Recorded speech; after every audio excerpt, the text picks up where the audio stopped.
આપ જોઈ રહ્યા છો વાત્સલ્યમ સમાચાર, હંમેશા સત્યની સંગાથે। આપ અમને યુટ્યુબ ચેનલ પર જોતા હોવ તો ચેનલને સબસ્ક્રાઇબ કરી બેલ આઇકોન દબાવો અને ફેસબુક પેજ ઉપર જોઈ રહ્યા હોય તો પેજને લાઇક કરો, કોમેન્ટ કરો અને સમાચારને શેર કરો। સમાચાર આપવા માટે સંપર્ક કરો 8732918183।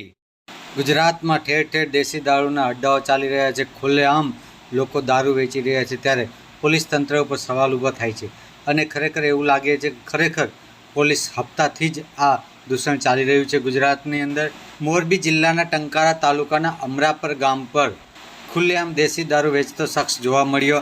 આ અંગે ગ્રામ પંચાયતના સદસ્ય દ્વારા તેઓ પાસેથી થેલો લઈ અને ચકાસણી કરતા દેશી દારૂની પોટલીઓ જોવા મળી હતી।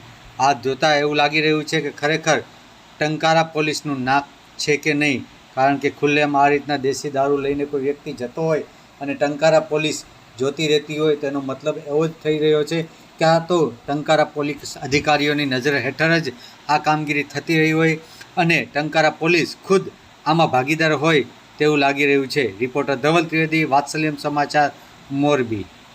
સવારના 7 વાગી ગયા છે। રવિવાર છે આજે।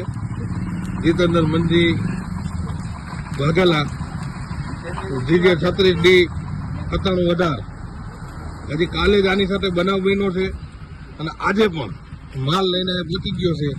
જોઈ જુઓ તમે, અને આ જરાય કોઈથી ડર કે મર્યાદા રાખતો નથી। આ છે હુસેનભાઈ બાડી, જે અમારા ગામના પંચાયતના સદસ્ય છે, અને આ ભાઈ છે જીતેન્દ્રભાઈ મંજીભાઈ વાઘેલા, એનો મોટરસાયકલ નંબર છે GJ 36D 9718, અને આ છે એની પાસે દારૂ, જે ગામની અંદર સવારે 7 વાગ્યાથી રાત્રે 10 વાગ્યા લગી ખુલ્લેઆમ નિશાળની બાજુમાં તથા પંચાયતની બાજુમાં તથા પંચાયતના પાણીના ટાંકાની બાજુમાં ખુલ્લેઆમ વેચે છે। અને આ ભાઈને કોઈ પણ પ્રકારની પોલીસની ડર નથી।